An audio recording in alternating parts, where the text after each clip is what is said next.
Chief Keef's influence should not be understated. Unfortunately, it almost always is. The near-veteran Chicago... I ain't gonna lie. Niggas do listen to Chief Keef. People, like, nowadays, if you ask a rapper, like, what is your favorite rapper? Well, who inspired you to rap? They're gonna say Chief Keef, bro. Feel me?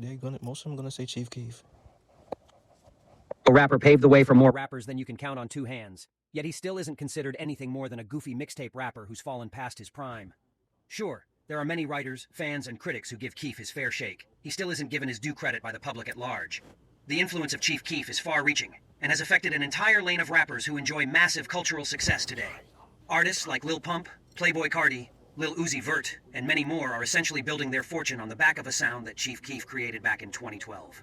From the disconnected staccato flows and production style of Lil Pump and Smoke Perp, to the spacey and melodic auto-tune singing that Carti and Uzi practice, Keef's influence spans across stylistic borders. In this video, we will show you how Chief Keef influenced an entire generation of rappers, and how his life ended up tragically. Chief Keef's background. On August 15th, 1995, Keith Farrell Cozart was born in Chicago, Illinois, to his mother Lolita Carter, who was just 15 years old at the time. Damn, she had him mad young, bro. She had him at 15. A child raising a child, basically. Lolita was unmarried to Keith's father, Alfonso Cozart, and relied heavily on her own mother's support to raise young Keith. A fascinating fact about Cozart is that he got his name from his late uncle, Keith Carter, whom he greatly admired. Later on, he would adopt the rap name Big Keef as a tribute to his uncle. Displaying artistic talents from a young age, Cozart frequently used his mother's karaoke machine and cassette tapes to record himself performing songs.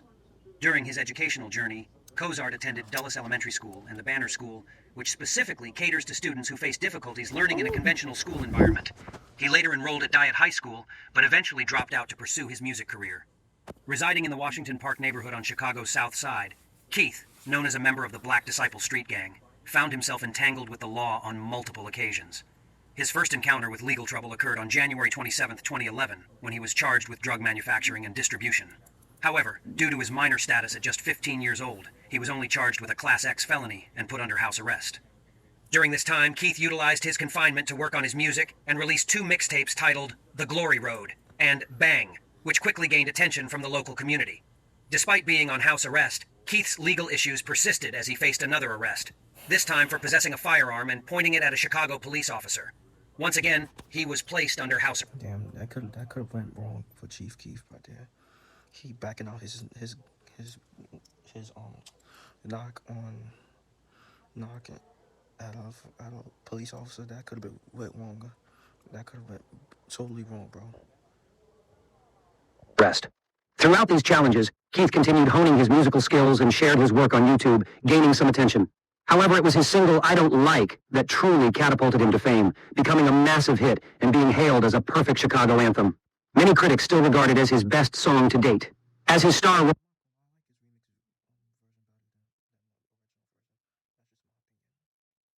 Kanye West, a fellow Chicago hip-hop artist, took notice of Keith's single and created a remix featuring artists like Jadakiss, Pusha T, and Big Sean. This move sparked a fierce bidding war among record labels, all vying to sign the rising star, Chief Keef. Bidding war and early work. During the summer of 2012, Cozart's musical output seemed to slow down, but it was for a good reason. Several record labels were in a bidding war to sign the young artist. After considering his options, Keith signed a lucrative deal with Interscope Records in Santa Monica, worth $6 million for 3 albums. He also received a $400,000 advance to start his own label called Glory Boys Entertainment, GBE.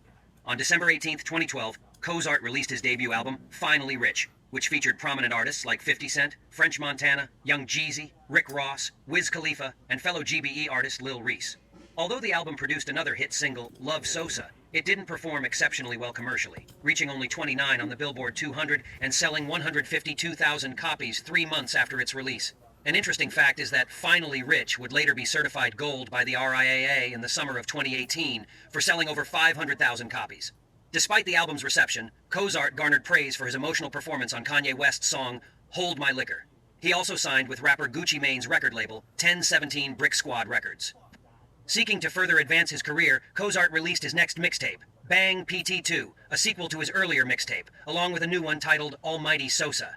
However, these projects received mixed to negative reviews, with critics arguing that they felt lazy and not up to his best work. Cozart later revealed in an interview that the negative reviews were influenced by his lean addiction at the time.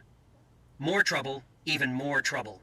It is very common in the entertainment industry that with much fortune and fame comes usually two things: a toxic relationship with drugs and a run-in or two with the law. Unfortunately for Cozart, he already had a strong history with both, and more money would only lead to more problems as he navigated through the success his talents brought him. On September 5th, 20112, it was announced Cozart was under investigation for the shooting of Joseph Coleman, also known as Lil Jojo. The investigation was started after it was uncovered the two had been feuding, and Cozart posted a video mocking his death. Coleman's mother even went on record claiming that Cozart paid to have her son killed. On October 17, 2012, prosecutors demanded Cozart be locked up as he violated his parole when a video was posted of him discharging a firearm at a shooting range, violating his parole. They would also try to use the fact that Cozart changing his address without notifying his parole officer also warranted lockup, but Cook County Judge Carl Anthony would deny their demands. He seemed to escape incarceration until January 15, 2013, when a juvenile court judge overturned the ruling, stating the shooting range was indeed a parole violation, sentencing him to 2 months in the juvenile detention facility. If this wasn't enough, while serving time, he was sued by Team Major, a Washington, D.C. promotion company, for $75,000 and would be forced to pay them $230,019 shortly after. Upon release from the juvenile detention facility, Cozart would be arrested on May 20, 2013 for drug possession outside a DeKalb County hotel, and 8 days later was arrested again for doing 110 mph in a 55 mph zone. He pleaded guilty to the speeding charges, paying a $531 fine along with serving 18 months of probation, 60 hours of community service, and being forced to undergo random drug tests. On October 24, 2013, Cozart violated his parole, testing positive on a drug test, sending him once again to lock up, this time for 20 days. He would be released early for good behavior, but would return once again on November 6th for violating his parole again. Cozart took a hiatus from law enforcement, only to return in action March 5, 2014, in the form of a DUI in his home state of Illinois with a suspended license to go along. A longer hiatus would ensue until January 2017, when he was arrested for allegedly beating up and robbing music producer Ramsey the Great. The charges were dropped for lack of evidence, but he returned in June for drug possession. In 2019, he would plead no contest. Chief Keef, son, Chief Keef, I've got demons. Look, bro, look at his face. He's smiling and shit, cheesing. All that. And be given a suspended Sentence. Downfall. fall of Chief Keef. Now that we covered the rise of Chief Keef and his relationship with the judicial branch, we can finally go into the fall of Chief Keef. Shortly after his debut album, Cozart would learn the trade of music producing and would experiment on himself, assuring fans that he was working on Bang 3. Bang 3 would never materialize, and BFTD 2 Road would be a long one, as Interscope Records would drop Cozart from his deal, having a clause that stated if his debut album didn't sell at least 250,000 copies by March 2014, they could. Despite being dropped, Cozart assured his fans more music would come on the way, and kept his promise, dropping 2 mixtapes titled Big Gucci Sosa, along with Back from the Dead 2, to mixed reviews. Even though his sales didn't rise like he wanted, he received high praise from critics for his producing skills, as he had produced 16 out of 20 songs on the Gucci Mane collaboration mixtape. After starting up his own record label, Glory Boys Entertainment, GBE, Roddy Ricch's projects under the label were mainly mixtapes, with only one album titled Nobody, which featured vocals from artists Kanye West and Tado. However, the label's output was relatively limited, and in January 2014, GBE was rebranded as Glow Gang, signaling a new direction. Unfortunately, not much significant music was released under this new name. In 2016, Cozart announced his retirement on Twitter, but later returned to the music scene in March 2017 with the release of a 17-track mixtape titled 2017. From then on, he continued to release more mixtapes and a third album titled Dedication. Since then, he has remained active in the industry and has collaborated with other artists such as Lil Uzi Vert, NBA Youngboy, and Playboi Carti, among many others. In addition to his rapping career, Cozart has showcased his producing skills, with one of his notable works being Lil Uzi Vert's song Chrome Heart Tags.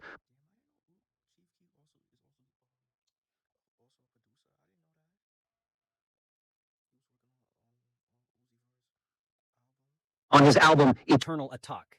Despite ups and downs in his career, Cozart has demonstrated his resilience and passion for music. He has not retired since his brief hiatus and continues to contribute to the rap and hip-hop scene with his unique talent and dedication to his craft. Conclusion. When discussing Cozart's career, a fair argument could be made that if it wasn't for his constant run-ins with the law, he could have been a major success. However, there are many rappers who have had constant run-ins with the laws and even been sentenced to prison but have an illustrious career in the music industry. You could also argue that maybe Cozart's talent and music style was more appropriated to his hometown of Chicago, and not to many outside of the area, as once he left, he didn't sell much and get the same kind of recognition. Whatever you say and or agree with, you cannot deny the talent he possessed at such a young age, trailblazing the path for many others to follow and be an inspiration for others. To this day, I Don't Like is still considered the anthem to Chicago and still gets much praise from other rappers and fans. Okay, that's the vid, bro. So yeah, bro, let me know what y'all think about Chief Keef, bro. Like, is he your favorite rapper? Cause like when I watch some of these rappers like interviews, they're gonna say Chief Keef inspired them to rap and shit. And so let me know, bro. If you're a fan of him, yeah, what is your favorite song of him? What is your favorite what is your favorite song of him? So yeah, make sure y'all like, subscribe. Y'all know the vibes. WavyOcho checking out. You are.